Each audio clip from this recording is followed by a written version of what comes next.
Today I'm going to be talking about an interview with Angela Davis conducted by Bo Holstrom in 1972 at the California State Prison where she was being detained.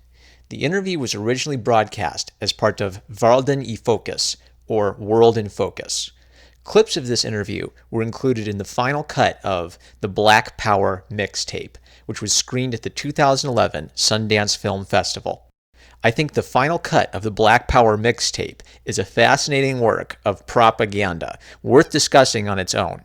However, some of the bonus uncut interviews included on the DVD give more context to the interviews than the final documentary allows. Davis is featured on the box art, and I think the lionization of Angela Davis in American classrooms, which I myself witness in humanities departments, makes this interview something critical to look at. This is not only interesting from a historical perspective on Davis, the Communist Party, and the Black Panthers.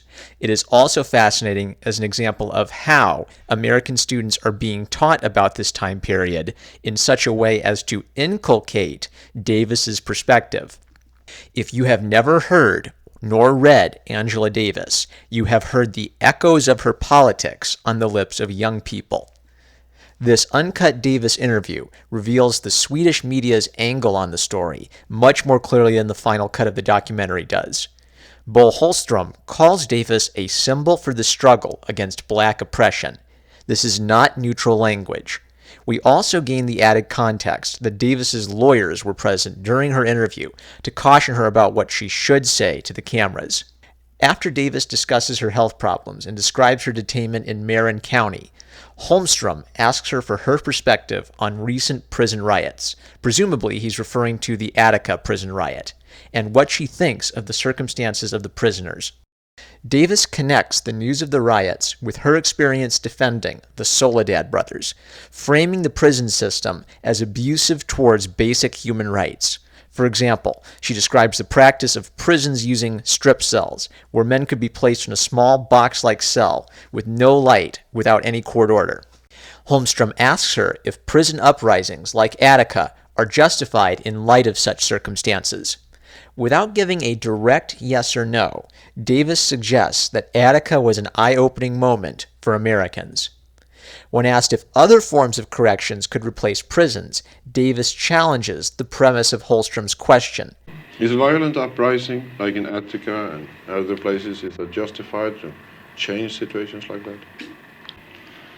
Well, I think that what happened at Attica was that many people in this country and all over the world who had not yet become aware of what the situation in the prisons across this country actually is, had their eyes open. And the effect might be changed. I think that some degree of change is occurring and has already occurred.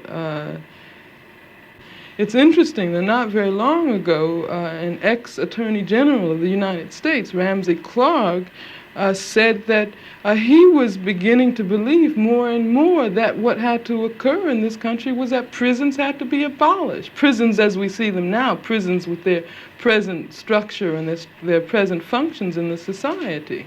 And some other type of correction instead. Yeah, precisely.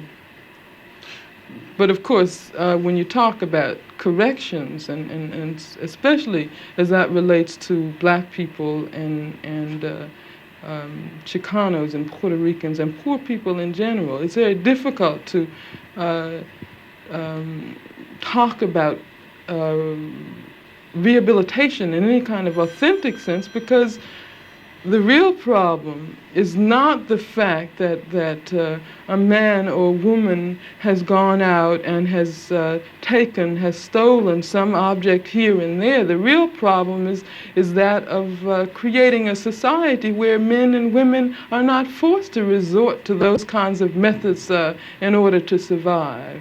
So that there's a contradiction at the very heart of the whole notion of rehabilitation in the prisons. She sees society creating the need for people to steal as much more important than people actually stealing. In other words, Davis views human evil, like theft, as a problem created by societal structures. She rejects the notion that there should be corrections in place of prisons because she views human nature as fundamentally malleable by society. To give context to Davis's trial, Holmstrom visits the Marin County Courthouse and recounts an incident which occurred at the trial of James McLean on August 7, 1970. Teenager Jonathan Jackson was sitting in the courtroom. He was the younger brother of one of the Soledad brothers, George Jackson, who Angela Davis was acquainted with. Jonathan Jackson stood and produced a gun, yelling, "Everyone freeze." During a police shootout, Jackson, the judge, and 2 black witnesses from the trial were killed. Police claimed that Angela Davis was the owner of the gun Jackson used. If Davis was found guilty of being an accomplice to murder, she could have faced the death penalty in California. I would like to note that in addition to having a gun, Jackson appears to have something at the judge's neck, which to my eye looks like a noose. We're not told whether this is a noose around the judge's neck, either in the interview nor in the documentary. A court order prevented Davis from speaking about any evidence not already presented in the courtroom. She considered this a politically motivated way of preventing her defense from being effective by preventing her from affecting public perception on her case. When asked whether she felt like the court had doomed her, Davis makes a point about finding hope in her political beliefs. Well, I'm not going to say that I feel doomed because I think that would be a contradiction to my own political beliefs and my own feeling that the mass struggle is the only thing that's going to bring justice for anyone in this society. Is that also to say then that there is no justice to be found for black persons in the court in the United States? Well, I think that wherever justice occurs for black people in the courts of the United States, it's either an accident or else it's a result of some form of mass struggle. If you look at the statistics of men and women in prisons, those statistics in themselves tell you that something is terribly wrong. In her view, only the mass struggle will change the system and bring justice to anyone. She believes that any justice a black person can obtain in the court systems is either an accident or a result of mass struggle, arguing that racial statistics of prison inmates are evidence of something, quote, deeply wrong. I want to emphasize that, in Davis's words, her only source of hope came from the promise of political upheaval. All her hopes rest in revolution. Holmstrom asks her if Bobby Seale and Erica Huggins being found not guilty prove that the American justice system works. Davis argues that the fact that Erica Huggins or the New York 21 spent any time in prison due to not being able to afford the high bail prices was proof of injustice. She again identifies this as political repression of radical revolutionary politics. To his credit, Holmstrom does push back against Davis with some of his questions during this interview, asking her about non-communists who had committed capital crimes, who had also been given high bail payments. When Davis doesn't budge, Holmstrom then segues to asking her about her communist affiliations. First of all, I have considered myself a Marxist for a very long time. As a black woman, my first commitment is to black people and to the struggle against racism in this country. However, I feel that it is impossible to talk about the liberation of black people if one does not at the same time project a revolutionary transformation of all of society. Because the problem, it does not lie with attitudes. The problem does not lie with individuals. Racism is built into the very structure and fabric of this society, and it is that which has to be completely changed. What Davis is describing here is a redefinition of racism, not as the attitude of an individual, but rather the tool of structural power. The reason so many millennials and Gen Zs keep repeating the notion that a black person cannot be racist is they have been taught a redefinition of the concept of racism, in line with what is being articulated here by Davis. You can never No. see an equal society under a capitalistic system. I think that's a contradiction in terms. Such a thing just doesn't exist and can't exist. What you have is the pseudo kind of political equality, which generally doesn't even exist, especially when you consider the situation that black people find them in. And counterposed to that, you have economic inequality, and somehow or another there's supposed to be a pre-established harmony between the two. You're supposed to be able to be poor, but at the same time equal. It just doesn't work that way. She believes an equal society fundamentally contradicts a capitalist society. In her view, equality before the law, equality of opportunity in a free country, is just sham equality if there is any inequality in wealth or material circumstances. I believe that many of the social ills and injustices which Davis describes in this interview were real, but her political ideology was still violent and wicked. And what has happened in American politics is her view of American life has been normalized in the college left. How are we to concretely envision socialism? Asks Davis.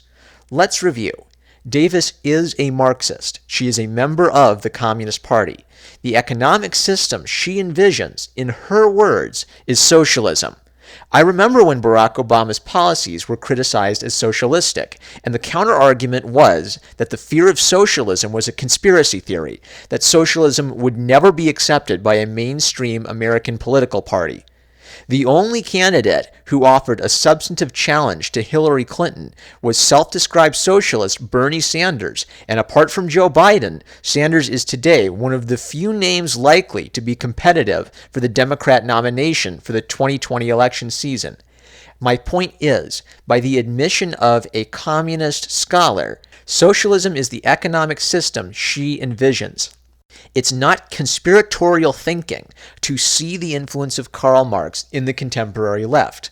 Cultural Marxism is not a right-wing shibboleth nor a conspiracy theory.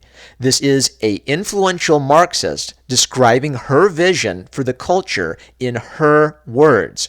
I'm not making her words up, and I'm not making up the lionization of this person I witnessed on college campus, coming from faculty and targeting young students in the humanities.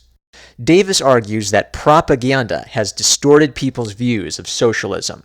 This is a very fascinating perspective. You've surely heard the debate unfold numerous times. How exactly would socialism be achieved if it supposedly hasn't been implemented correctly in the past? Davis argues that an American socialist revolution would be categorically different from the USSR or China because America holds the resources to satisfy people's material needs. This begs a question to my mind. Would America still have the resources to satisfy people's material needs if many of those resources were destroyed in a violent and destructive mass revolution? Davis continues her point about a hypothetical socialist revolution in America, describing it as almost unimaginably utopian. So many people completely misunderstand what socialism is all about. With all of the propaganda that exists, most people's vision is completely distorted. And when you talk about socialism, inevitably people ask questions about the Soviet Union or about China or other existing socialist countries. One of the things that should be realized is that socialism in this country would be far different from anything that has ever been seen in the world. Because in no other country which experienced a socialist revolution did there exist concretely the means and resources of satisfying all of the needs of all the people. Right now, with all of the fantastic advances that have been made under capitalism, socialism would be something that would appear utopian if we were to think about it now. Here's my opinion on how Davis's argument is presented, both in the original interview and in the final documentary. To a young person watching this in class, Angela Davis comes off as a well-spoken person. Holmstrom's introduction has presented her as an incredibly educated mind and a symbol of struggle against black oppression, not Marx's struggle against capitalism, signaling the news station's favorable position toward her. This is how Davis's interview is framed. To the Swedish media, she is the David up against the capitalist Goliath. The final cut of the documentary emphasizes this idolization of Davis through its score and additional interviews. To the young person being presented Miss Davis's argument in a positive light, where she is being pointed to as an inspiring example to follow, and there is peer pressure not to challenge her, her argument about American socialism sounds smart. But if we boil down what she says to the actual points, when asked how the socialist utopia is going to be achieved, her answer is that it will be achieved when socialist revolution occurs in America because America is rich. The supposed intellectual response to the question is no more detailed than the young college student's attempt to answer the question. How will we achieve a functional socialist utopia? Well, we will this time because it just hasn't been tried in America yet. We will make socialism great again. That's it. That's the supposed answer to the question. It's not an answer unless you are so fixated on problems like racism in America that you are willing to overlook your lack of an answer to the question, because something must be done, whatever that something is. Don't worship academics and professors. They have to put their pants on in the morning too, and they also say stupid stuff about socialism working because we just haven't tried it yet. I consider the original Swedish news segment and the final cut of the documentary to be clear examples of media bolstering a bad argument through presentation and aesthetics. The argument is terrible. How will we achieve American socialist utopia? Through violent mass resistance? Because I say so, that's how. But dressed up with a rhythm and blues soundtrack, this argument sounds nicer to the ear of a young person who is not critically examining what they are listening to. I want to play for you Angela Davis's answer to this question so you can hear her in her own words. I have only chosen to censor the N-word to avoid having this video removed by YouTube. Yeah, but the question is more, how do you get there? Do you get there by confrontation, violence? Oh, is that the question you were asking? Yeah. See, that's another thing. When you talk about a revolution, most people think violence, without realizing that the real content of any kind of revolutionary thrust lies in the principles and the goals that you're striving for, not in the way you reach them.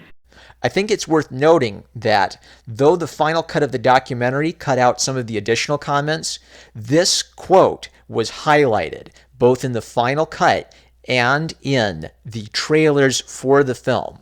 The filmmakers wanted you to see this as a key point of their film.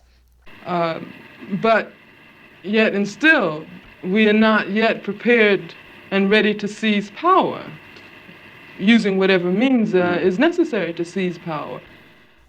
Davis is arguing that the ends justify the means. Hey millennials, I know how you like Harry Potter analogies for all your protest signs, so let me ask you this little bit of trivia.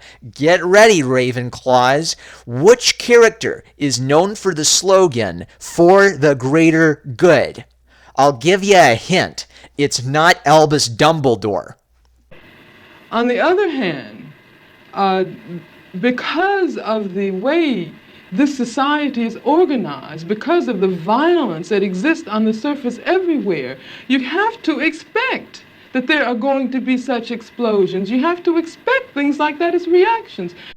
Because she sees the history of oppression and poverty as institutional violence against blacks and the proletariat, Angela Davis is saying you have to expect physical violence as a revolutionary response. To find moral justification for promoting political violence against the American system, Davis refers to things like her experience being asked questions by police. She assumes because she had an afro and looked like a radical. She advocates the right to own guns, citing her family's experience needing guns to defend themselves against racists and the anti-black rhetoric of Bull Connor calling for bloodshed. This is the important leap in logic, and I think it is why students being taught to admire Angela Davis and adopt her anti-capitalist language of revolution would be partial to her message. Self-defense is required against racist whites calling for bloodshed and attacking blacks in their neighborhood. Angela Davis is taking that principle of self-defense and extending it to apply to violent Marxist revolution, tearing down American systems as the oppressor. She is equating citizens defending themselves by exercising their Second Amendment rights to political revolution against the institutions she sees as creating racism and poverty. I want to play Davis's reaction to Holmstrom's question one more time and ask you to focus on her emotional response to the question. How do you get there? Do you get there by confrontation, violence? Oh, is that the question you were asking? Yeah. She resents the question. She assumes that if you ask her if she supports violent revolution as a means to her Marxist ends, you must be ignorant of violence committed against black people. And when you live under a situation like that constantly, and then you ask me, whether I approve of violence. I mean, that just doesn't make any sense at all. Whether I approve of guns. I grew up in Birmingham, Alabama. Some very, very good friends of mine were killed by bombs that were planted by racists. I remember from the time I was very small, I remember the sounds of bombs exploding across the street, our house shaking.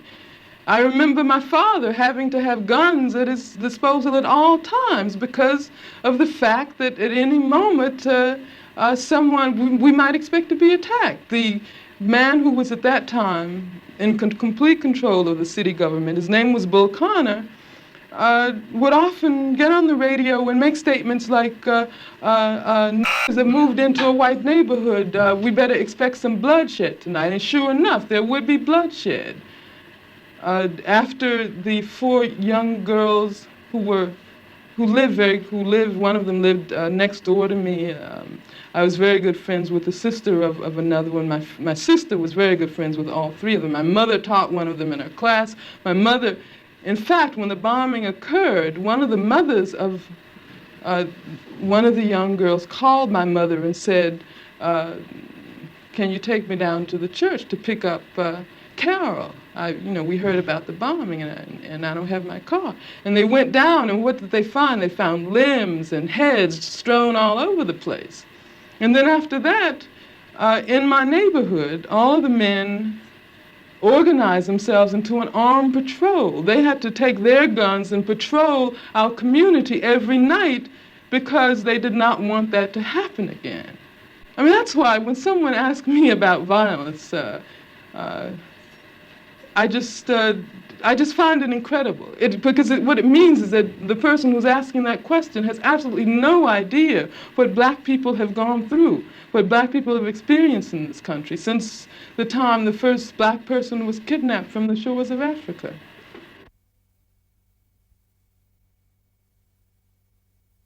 This is a logical fallacy. It is a false dichotomy. 2 things can simultaneously be possible. For one to be aware of vile acts of violence, acts of injustice, which have been committed against black Americans, and also firmly oppose violent Marxist revolution. Ironically, the same principle of self-defense and Second Amendment rights, which Davis cited as necessary for black citizens defending themselves from KKK-style threats and tactics, also justifies citizens being able to defend themselves against a mob of angry, destructive Marxists. Davis is assuming that Marxism has the monopoly on moral indignation over evil. She is assuming that to be aware of great moral evil is to become a Marxist, because she has radicalized her thinking to the point where she is incapable of considering alternate possibilities. And the way I know this is how she thinks is that she has to hearken back to the first black man kidnapped off the shores of Africa. She has to make such a vile and perverse belief system as Marxism seem palatable by comparing it to slavery.